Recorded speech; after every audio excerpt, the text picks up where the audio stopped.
அடுத்த நிமிஷம் நிச்சயம் இல்லாத வாழ்க்கையில் இங்கே யாருமே உணர்வுக்கு மதிப்பு கொடுக்க மாட்டாங்க. எதுக்குன்னா, ஒரு பையனும் பொண்ணும் 10 வருஷமாக லவ் பண்ணுறாங்க. திடீர்னு அந்த பையனுக்கு வெளிநாட்டில் வேலை கிடைக்குது. குடும்ப சூழ்நிலை வெளிநாடு போகிறான். அங்கே போன இடத்துல வந்து வேலை சரியில்லை போல், ஒரே ஒர்க் ப்ரெஷர்னு நினைக்கிறேன். சரியாக அந்த பொண்ணுக்கிட்ட பேசுகிறதில்ல. இந்த பொண்ணு ரொம்ப நாள் கழித்து ஃபோன் பண்ணுது. ஒர்க் ப்ரெஷரில் ஃபோன் பண்ணி நான் வேலையாக இருக்கேன், நான் அப்புறம் பண்ணுறேன்னு சொல்லி கட் பண்ணிட்டான். மறுபடியும் அவன்கிட்ட பேசணுமே அப்படிங்கிறதுக்காண்டி ஃபோன் பண்ணுது. அவன் அட்டன் பண்ணி உன்கிட்ட ஒரு வாட்டி சொன்னால் புரியாதா, ஏன் ஓயாமல் பேசணும்னு நிற்கிறியே அப்படின்னு சொல்லி திட்டிட்டு வச்சுட்டான்.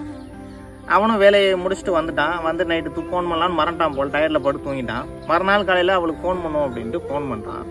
ஃபோன் பண்ணால் அந்த பொண்ணோட அம்மா எடுக்கிறாங்க. அம்மா எடுத்து என்ன சொல்லியிருக்காங்கன்னா, அந்த பொண்ணு இறந்துருச்சு தம்பி அப்படின்னு. அதுக்கு தாங்க சொன்னேன், அடுத்த நிமிஷம் நிச்சயம் இல்லாத வாழ்க்கைன்னு. கொஞ்சமாவது உணர்வுகளுக்கு மதிப்பு கொடுங்க. அன்பு தாங்க கொஞ்சோண்டு உங்களை நம்பி இருக்காங்கல்ல, 10 வருஷமாக லவ் பண்ண பொண்ணு. நான் உங்களையும் குறை சொல்லலை, அந்த பொண்ணையும் குறை சொல்லலை.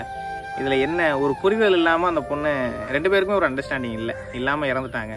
நீங்களும் ஒர்க் ப்ரெஷரில் அந்த பொண்ணை மறந்துட்டீங்க. இந்த பொண்ணும் நீங்கள் ஒர்க் ப்ரெஷரில் இருக்காங்கன்னு மைண்டில் ஏற்றிக்காமல் உங்கள் மேலே உள்ள லவ்வில் ஆர்வத்தில் ஏதோ தப்பு பண்ணிடுச்சு. ஆனால் உயிர் போச்சு. கொஞ்சம் உணர்வுக்கு மதிப்பு கொடுங்க. அன்பு தாங்க எல்லாமே. அன்பு இருந்தாலே போதும்.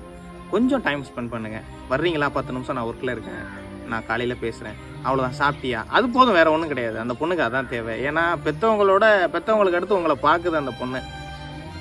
இப்போ என்னாச்சு சொல்ல வார்த்தை இல்லை, இறந்துருச்சு. ரொம்ப சங்கடமாக போச்சு. 2 நாளாவது இந்த இன்சிடென்ட் நடந்து. எனக்கு தெரியாது, நான் வெளியூரில் இருந்தேன். இன்னைக்கு காலைல தான் சொல்கிறாங்க இந்த பொண்ணு இறந்துருச்சு அப்படின்னு. எவ்வளோ கனவோடு இருந்திருக்கும். லைஃப் போச்சே.